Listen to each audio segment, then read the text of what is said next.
By April 2026, Russian forces have concentrated their offensive power into a three-pronged push toward the fortress cities of Sloviansk, Kramatorsk, and Pokrovsk. But these maneuvers are stalling out against heavy Ukrainian fortifications. This chart shows the tactical reality of these advances. Russia is currently suffering between 1,100 and 1,300 casualties per day to move the front by only a few hundred meters. Despite 5 years of combat, Russia still occupies roughly 13% of Ukrainian territory, a figure that has remained virtually frozen. This level of attrition contrasts with the early years of the war. The public understanding of this conflict was built on sweeping tank maneuvers and rapidly shifting lines on a map, but the ground war has entered a period of total stagnation. If neither army can execute a deep, decisive breakthrough on the ground, we have to ask why the intensity of the conflict continues to climb. The center of gravity has ascended. While the trenches remain, the decisive battlefield now exists in the sky, across the radio spectrum, and deep within the global economy. On the front lines, the micro-level view reveals a conflict dominated by autonomous systems. Ukraine's unmanned systems forces, a dedicated military branch, now deploy over 11,000 combat drones every 24 hours.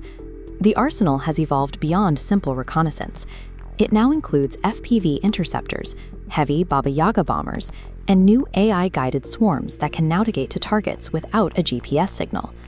This diagram illustrates the transparent battlefield. With overlapping drone and radar radii covering the terrain, any movement of tanks or troops is spotted and neutralized within minutes. This constant surveillance has crippled the ability to launch traditional armored breakthroughs. This technology has created a new crisis point on the northern front near Kharkiv and Sumy. Russia has attempted to carve out a 15-kilometer buffer zone to stop cross-border shelling. The result is a gray zone. Dozens of villages have been totally evacuated, leaving a wasteland defined by massive electronic warfare towers. Signal jamming is so intense here that neither army can safely maintain radio or drone links. In these high-tech zones, human infantry and armor are functionally obsolete. Survival now requires removing humans from the direct line of contact. At the regional level, Ukraine has bypassed the frozen front line entirely. They have pivoted to a strategy of asymmetric deep strikes, using locally produced drones with ranges exceeding 1,500 kilometers. Ukraine is systematically dismantling the Russian economic engine. They are striking oil refineries deep in the Ural Mountains, thousands of miles from the front, to disrupt the fuel exports that fund the Russian state. Military infrastructure is also a priority. Deep strikes on airfields have forced Russian jets to relocate further east, while sabotaging railway junctions in Belgorod and Rostov prevents artillery shells from ever reaching the trenches. These strikes are designed to starve the Russian war machine from the inside out.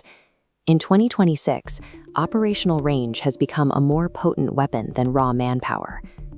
This high-level strategy sits atop a heavy humanitarian toll. The UN confirms that over 15,000 civilians have lost their lives, and millions remain displaced as the conflict enters its 5th year of high-intensity combat. Despite thousands of missile strikes, Ukraine's energy grid remains resilient. This is due to a rapid move toward decentralization. Large power plants are being replaced by microgrids, small modular gas turbines, and solar arrays. These units are harder to target and ensure that a single strike cannot take out the power for an entire city.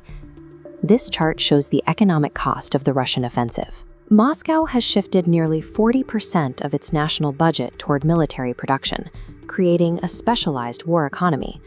While sustainable in the short term, this shift drains skilled workers from the private sector into munitions plants.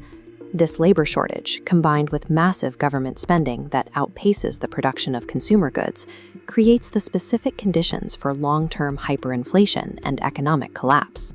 Zooming out to the macro level, the conflict has reached an industrial threshold. It is now a strategic war of factories. Ukraine's military capacity is now anchored by long-term security pacts with over 30 nations. This ensures a steady, global flow of high-tech munitions and technological support. Simultaneously, Russia is gambling its entire economic future on its ability to unilaterally outproduce this global coalition of factories. In 2026, the capture of fields or fortress cities is a secondary metric. The outcome of the war depends on whose technology, infrastructure, and national economy can survive the longest.